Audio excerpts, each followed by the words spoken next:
Hi all, thanks for joining us today. It is Monday again, so I hope you guys all had a great weekend, November 2nd, and we are going to continue on with the story of the family under the bridge. We are reading this. It's written by Natalie Savage Carlson and had just kind of gotten started on it last Friday. So if you'll remember, Armand is a French hobo who lives in Paris, and at the end of the chapter that we were just kind of getting familiar with who he is, he discovers some children that are in his spot under the bridge, right? All right, so here we go with chapter 2. As Armand glared at the children, a shaggy dog that should have been white came bounding across the quay. It protectively jumped between the tramp and the children, barking fiercely at Armand. The hobo quickly maneuvered his buggy between himself and the dog. "If that beast bites me," he cried, "I'll sue you for 10,000 francs. The children called the dog to her. A girl called the dog to her. "Here, Jojo, come, Jojo. He won't take us away. He's only an old tramp." The dog stopped barking and sniffed at the wheels of Armand's baby buggy. The man was insulted. "I'll have you know that I'm not just any old tramp," he said. And he wasn't. "I'm not friendless. I could be a working man right now if I wanted. But where are your parents, and who are you hiding from? The police?" Here he is, talking to the children with that barking dog.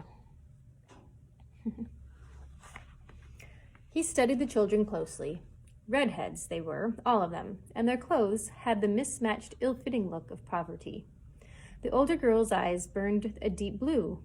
"Our landlady put us out because we don't have enough money to pay for the room since Papa died," she explained. "So Mama brought us here because we haven't any home now. She told us to hide behind the canvas so nobody could see us, or they'd take us away from her and put us in a home for poor children. But we're a family, so we want to stay together. I'm Susie, they're Paul, and Evelyn." The boy swaggered a little. "If I was bigger, I'd find a new place for us to live," he boasted. "Looks to me like you've already found a new place," said Armand, "and it's my old place. You've put me out of my home just like that landlady did to you." Susie was apologetic. She moved the pushcart over and measured Armand with one eye closed. Then she carefully drew a long rectangle on the concrete with a piece of soft coal. "That's your room," she said. "You can live with us." On second thought, she scrawled a small checkered square at the foot of the rectangle. "There is a window," she said gravely, "so you can look out and see the river." Armand grumbled to himself and pulled his coat tighter across his chest, as if to hide his heart. Oh, this starling was a dangerous one. He'd better move on. Paris was full of bridges, the way the Seine meandered through it. No trouble finding another one. But as he started away, the girl ran over and clutched him by his torn sleeve. "Please stay," she begged. "We'll pretend you're a grandfather." Armand snorted. "Little one," he said. "Next to a millionaire, a grandfather is the last thing I'd hope to be." But even as he grumbled, he began unpacking his belongings. He stacked the branches and twigs, made a pile of the dead leaves that he had gathered. He pulled out a dirty canvas and a rusty iron hook. He set a blackened can with a handle near the leaves. He sorted some bent spoons and knives, and last of all, he pulled out an old shoe with a hole in the sole. "Might come across its mate one of these days," he explained to the children, "and it fits me just right." The children wanted to help him. Oh, these starlings were clever. They knew how to get around an old man. Lucky he wasn't their grandfather. But he laid his canvas over the rectangle Susie had made for him. He started a fire with the branches and dead leaves, and then he hung a big can over the fire. Into it he dropped scraps of food he unwrapped from pieces of newspaper. "In the good old days of Paris," he told the children, "they used to ring bells in the marketplaces at the close of day so the tramps would know that they were welcome to gather up the leftovers. But no more. Nowadays, we have to look after ourselves." They watched him eating his food. Even the dog that should have been white watched each morsel that went into his mouth and drooled on the concrete. Armand wriggled uneasily. "What's the matter?" he asked gruffly. "Haven't you ever seen anybody eat before?" They said nothing in reply, but 4 pairs of eyes followed each move of his tin spoon. "I suppose you're hungry," he growled. "Starlings always have to be eating. Get your tinware." Susie pulled some stained, cracked bowls and twisted spoons from the pushcart. Armand carefully divided the food, even counting in the dog. It was dark by the time the children's mother joined them. The lights of Paris were floating in the river, but the only light in the tunnel flickered from a tiny fire Armand had made. He could not see the woman's face well, but he felt the edge of her tongue. "What are you doing here?" she demanded of the hobo. Armand was angered. "And I might ask you the same, madame," he retorted.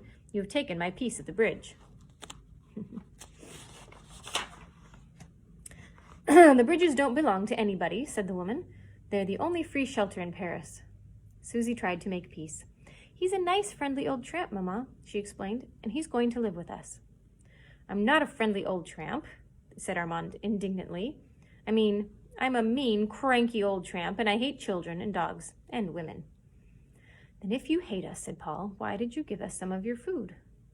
"Because I'm a stupid old tramp," replied Armand. "Because I'm a stupid, soft-hearted old tramp." Ooh la la, there it was. He had let slip that he really had a heart. Now this homeless family would surely be after that, too. The mother was displeased to hear that the children had accepted the hobo's food. "We are not beggars," she reminded them. "I have a steady job at the laundry, and that is more than he can say."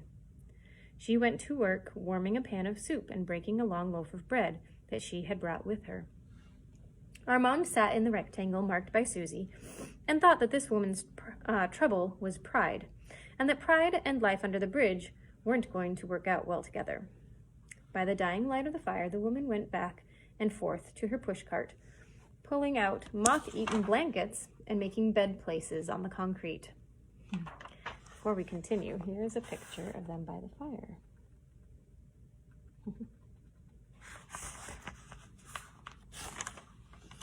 Just overhead, the automobiles roared. Lights garlanded the bridge, and people walking along the higher quay laughed lightly. But it could have been a million miles away from the little group under the bridge. "You ought to put the starlings in some charity home until you find a place of your own, madame," suggested Armand, after the children had dropped off to sleep. "This life is not for them. Now, you wouldn't want them to end up like me, would you?" "Families should stick together through the lean times as well as the fat," replied the woman. "And I have hopes. I'm going to see my sister-in-law soon. She may know of a place for us, out in Clichy." Armand stretched out on his canvas without bothering about any covering. He was used to the cold. He never felt it any more, but he was sure these children would feel it. He lay on the hard concrete. As he lay on the hard concrete, an uneasy thought worried him, like a mouse gnawing at his shoestring. Now that he had befriended these starlings, his life would never again be completely his own. When gray morning seeped into the blackness under the bridge, Armand woke to find the woman gone and the 3 children feeding some stale bread to Jojo. "Are you still here?" asked Armand. "Don't you go to school or something today?" Susie shook her red head. "We can't go to school again until we get a place to live. Mama says the teachers might begin asking us questions, and then the people would take us away from her and put us in a home." "Your mama wants you around more than I do," said Armand. "Children should go to school. Where would I be today if I hadn't gone to school when I was a starling?" "Oh, I like school," said Susie, with her blue eyes glowing. "I like to read and write. I want to be a teacher when I get to be big. See, a man on a barge threw this piece of coal to me, and I use it for a pencil. I hope that we will soon be able to go back to school again." "Then that's where we're different," confessed Armand. "I never did like school, but you surely must go someplace during the day. Your mama can't expect me to be a nursemaid. I've got places to go." "Oh, may we go with you?" begged Susie. "Evelyn is a real good little walker. She won't get tired." "No," cried Armand in alarm. "You can't go with me, and that's the whole cheese of it."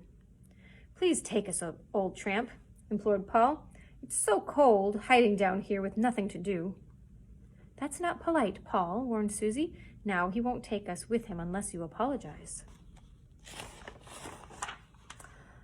"But what can I call him?" asked Paul. "I don't know his name." "What is your name, monsieur?" asked Susie.